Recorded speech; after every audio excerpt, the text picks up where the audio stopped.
like to welcome up our first speaker. He's a cartoonist and a teaching artist. Let's have a big round of applause for Jerzy Drozd.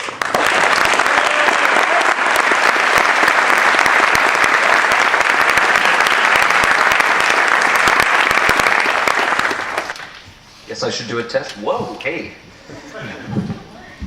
I won't have to project that much. Okay. So I'm going to share a few thoughts on why comics are good for you to read. But before I get to that, I'm going to share a few thoughts on why comics are great in and of themselves, and then we'll get to the educational stuff. So I teach all around Michigan and the outlying areas. And I usually start my classes with a couple of pages. I ask the kids, which one do they like better? Oh, I like the one on the right better because it looks more professional. Oh, I like the one on the left better because it's clearer, it's easier to read. And I drew the one on the left when I was 11, the one on the right when I was just a couple years ago. And it's interesting that some kids like my old stuff better. Now, I've spent 17 years learning to draw as well as I can, practicing anatomy, perspective, fabric folds, they're really hard.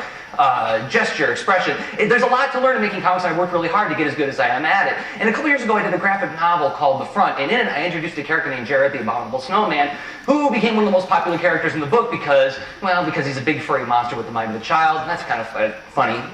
And so, as a Christmas card for my readers one year, I decided to make a Christmas card for them as if Jerzy drew it for them. So, Christmas card from the mind of a child. And my fans went crazy for it. Jerzy, this is the best thing you've ever drawn in your entire life. What are you going to make with comics like this? And I said, what the heck are you talking about? I spent 17 years to get as good as I am, and that's all I had to do, this crude little 5-minute crayon drawing?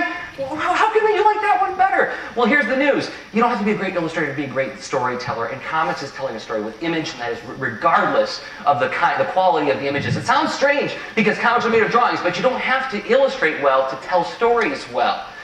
So, let's look at some reasons why comics are great. Because you're evoking a world of the senses and the emotions with just lines and colors. It's kind of like magic. You can show somebody's embarrassed by changing the background color. You can evoke the quality of sound of seals barking with just fonts and colors. It's really amazing. You can have ambiguous storytelling sequences. This is the same page told two different ways. You can read it two different ways, and the reader decides what's the right way. So it invites audience participation. You're constructing the story in your mind as you're decoding the images. And there's more reasons why comics are great. Ernie Colón, one of the greatest cartoonists of all time, did this comic back in the 80s where he did this drawing in the bottom right-hand corner that serves two moments in the story. It's panel 3 and panel 5 at the same time. Only comics can do this. This is pure comics. Films can't do this, and it's because of the static juxtaposed images that allows us to do that. Here's a page where I was faced with different scenes, characters interacting from across the distance, and when I added the word balloons, not only did I get simultaneity, but I got a different reading flow. It's like a Z pattern. You don't read right just fonts and colors, like in a book. Comics can be about anything. Think of your favorite genre or favorite kind of book. There's a corresponding comic out there. We're going to hear more about some comics that you should read. But if you just go to a bookstore or a library or a comic book store and just browse around, I'm sure you'll find something that would be great for you. Still not convinced? Comics are easy to read, but they're also good for you because what you're doing is really sophisticated as you're decoding them. And there's something amazing happens when you put images in a sequence, you put them in a row, and your mind starts to try to perceive order in it. And so you are an active participant in decoding a comic story. Juxtaposed images that allows us to do Art Serve Michigan Literacy Arts Comic Book Project, visiting schools all over Detroit. And in these classroom visits, I taught kids how to make comics, and we discovered through the project that making comics actually makes you a stronger reader. So let's start with prediction. Prediction is, it's integral with comic book storytelling. The old page turn trick, where you put a point of tension on the end of the page. I want to find out what happens next. The hero in danger covers. That's like a huge part of comic book storytelling, creating a predictive image to invite you to look further. I want to find out what happens. He's going to die. What you don't show is also important. Putting the villain in a shadow. Who is this guy? Why is he shaped like that? I want to know more about that. I'm wondering. Or conflicting information. The villain, or some guy who looks like a villain shows up and is speaking very sweetly. Is he good or is he bad? Well, I'm beginning to wonder. I got to read the story to find out. Inferencing. Comics couldn't exist without our ability to infer.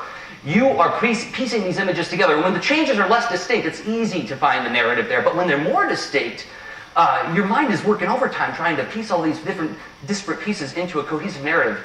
Here's an example from a student of mine. And I asked him, what's that flower coming out of his head? And he said, no, his brain's exploding. He's really mad. Well, that's a sophisticated metaphor. But he didn't have the words for it, but he could do it instantly in an image. And students did even cooler stuff than that, like coming up with new iconography, showing the loudness of a word balloon by sound waves coming off of it. Define traditional reading direction, going from left to right, then right to left. When you look at the Mona Lisa, you don't scan from the upper left to the right like a book. You go where your eye wants to go, and comics can do that as well as observe the rules of literature. All this teaching culminated in the Kids Read Comics Convention. It's coming up this June. It's a free 2-day event. And all day long, we lead comics workshops and demonstrations to get kids interacting with the medium of comics to make them better storytellers and better readers. So, what's the big deal? Who cares? Well, comics are great after all, just in their own right, but I hope tomorrow that you'll go to your local library or you'll go to a bookstore and you will browse some comics and find something that's good for you. You won't regret it. I thank you for your time. Woo!